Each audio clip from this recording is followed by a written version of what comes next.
ত্রিভুজের মধ্যে কোন উপাদানগুলো সমান হওয়া সত্ত্বেও ত্রিভুজ দুটি সর্বসম নাও হতে পারে?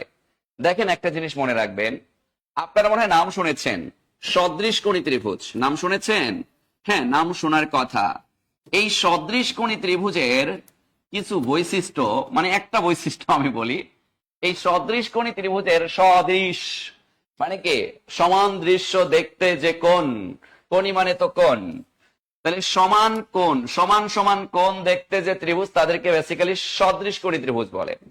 ধরেন একটা ত্রিভুজের এই তিনটা কোণের সমান আমি যদি আরো একটা ত্রিভুজ আঁকি, তখন এই একটা ত্রিভুজের তিন কোণ অপর ত্রিভুজের তিন কোণের সমান হইলে তাকে আমরা সদৃশকোণী ত্রিভুজ বলি।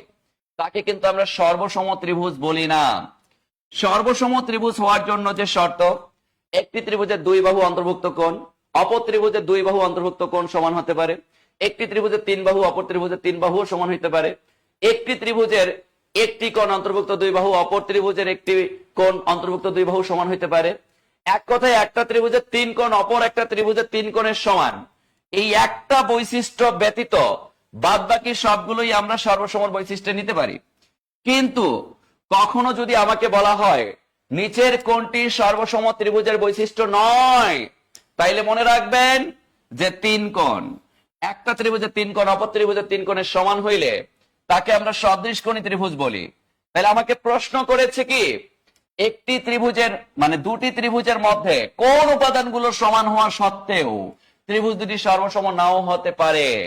তার মানে সর্বসম হবে না শুধুমাত্র একটা ত্রিভুজের তিন কোণ অপর ত্রিভুজের তিন কোণের সমান হইলে। এটা শুধুমাত্র সদৃশকোণীর জন্য প্রযোজ্য। তাহলে আমরা এখান থেকে একটা সূক্ষ্ম অবজারভেশন করতে পারলাম যে এটার উত্তর হবে মিস্টার ক। অর্থাৎ একটির তিন কোণ অপরটির তিন কোণের সমান যদি আমাকে বলে, তাহলে সেটা সদৃশকোণী ত্রিভুজ হয়। আশা করছি আমরা প্রথম প্রশ্নটা ক্লিয়ার হতে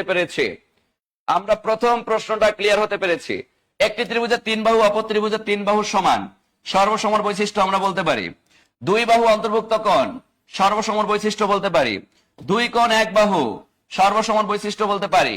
কিন্তু তিন কোণ অপরটি তিন কোণের সমান, এটাকে আমরা সর্বসম বলতে পারি নাই? কারণ না।